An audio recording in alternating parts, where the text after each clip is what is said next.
ಒಬ್ಬ ವ್ಯಕ್ತಿ ಲವಬಲ್ ವ್ಯಕ್ತಿ I don't know they are not ಅಂತ ಟರ್ನ್ ಆಗೋದು. ಇದನ್ನ ನಾರ್ಸಿಸಿಸ್ಟ್ ಬಿಹೇವಿಯರ್ ಅಂತ ಕರಿತೀವಿ. ಇದು ಅವ್ರ ಟ್ರೂ ಸೆಲ್ಫ್ ಅವ್ರು ಆಮೇಲೆ ತೋರಿಸ್ತಾರೆ. ಅವರು ಸ್ಟ್ರಾಂಗ್ ವಿಮೆನ್ ಅನ್ನ ಟಾರ್ಗೆಟ್ ಮಾಡ್ತಾರೆ. Narcissist man always chooses a strong woman, then destroys her completely and makes her numb to that extent that that person is sitting there as a zombie. ಎಲ್ಲೋ ಒಂದು ಕಡೆ bus ಸ್ಟಾಪ್ನಲ್ಲಿ ಏನು ಅರ್ಥ ಆಗದೆ ಕೂತಿರ್ತಾರಲ್ಲ ಒಂದು ಸ್ವಲ್ಪ ಹೆಂಗಸರು, they are all going through this.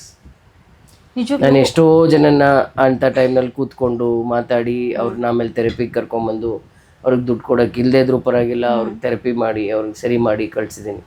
Because they require a lot of love, because they have gone through a lot in their life. Narcissist ಹತ್ರ ಸಿಕ್ಕಾಕೊಂಡ್ಬಿಟ್ರೆ ಮಾತ್ರ ನೀನು ಈ ಕಡೆ ನೀನು ಸಾಯ್ಬೇಕಾ ಬದುಕಬೇಕಾ ಏನೂ ಗೊತ್ತಾಗಲ್ಲ, ನೀ ಮಾಡ್ತಿರೋದು ಸರಿನಾ ತಪ್ಪ ಅದು ಗೊತ್ತಾಗಲ್ಲ. ಆ್ಯಂಡ್ ಆ ಟ್ರಾಮಾ ಇದೆಯಲ್ಲ ಅದು ಎವರ್ ಲಾಸ್ಟಿಂಗ್, ಸ್ಕಾರ್ಸ್ ಇದೆಯಲ್ಲ ಅದು ಎವರ್ ಲಾಸ್ಟಿಂಗ್.